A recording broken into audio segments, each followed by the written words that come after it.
என்ன பசங்களா கமிட் ஆனதுக்கப்புறம் ஜிம் பக்கமே போகிறது இல்லையாமே. இப்போ அதெல்லாம் நல்லா தான்ப்பா இருக்கும். உள்ளுக்குள்ளே பட்டர்ஃப்ளைஸ்லாம் பறக்கும், ஏதோ கனவுலே இருக்கிற மாதிரி இருக்கும். பட் அது வேணாம்ப்பா. நீ ஃபிட்டாக இல்லைன்னு வச்சுக்கோவான், ஒபிசிட்டி, டயபெட்டிக்ஸ், ஹார்ட் டிசீஸ், நீ ப்ராப்ளம், அந்த மாதிரி ஏகப்பட்ட பிரச்சனைலாம் வரும்.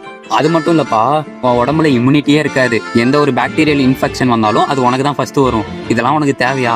கப்புள் கோல்ஸாக சேர்ந்து ஜிம்முக்கு போங்க. இல்லை நீங்கள் கொஞ்சம் டிஸ்டன்ஸில் இருக்கீங்கன்னா ஒழுங்காக கோலை செட் பண்ணி ஃபிட்டாக இருங்க. அதை விட்டுட்டு மற்ற விஷயம்லாம் பண்ணுறது இல்லை. தப்பாகுதுண்ணா. எனக்கு தெரியும் இந்த வீடியோ நிறைய சிங்கிள்ஸ்க்கு தான் சஜஸ்ட் ஆகும்னு. கவலைப்படாதீங்க, உங்களுக்கு ஒன்றுனா நான் தான் வருவேன். மறக்காத ஃபாலோ மட்டும் பண்ணுறேங்க. உங்கள் கேங்கில் கமிட்டட் ஃப்ரெண்ட் இருப்பான்ல, அவனை இந்த வீடியோவில் டேக் பண்ணி ஜிம்முக்கு போடா அப்படின்னு சொல்லி நீங்கள் ஒரு செல்ல பேரில் அவனை கூப்பிடுவீங்கல்ல, அந்த நேமை இந்த கமெண்ட் செக்ஷனில் மென்ஷன் பண்ணுங்கள். மறக்காத ஃபாலோ மட்டும் பண்ணிவிடுங்க. பாய் பாய். என்ன பசங்களா கமிட் ஆனதுக்கப்புறம் ஜிம் பக்கமே போகிறது இல்லையாமே. இப்போ அதெல்லாம் நல்லா தான்ப்பா இருக்கும். உள்ளுக்குள்ளே பட்டர்ஃப்ளைஸ்லாம் பறக்கும், ஏதோ கனவுலே இருக்கிற மாதிரி இருக்கும்.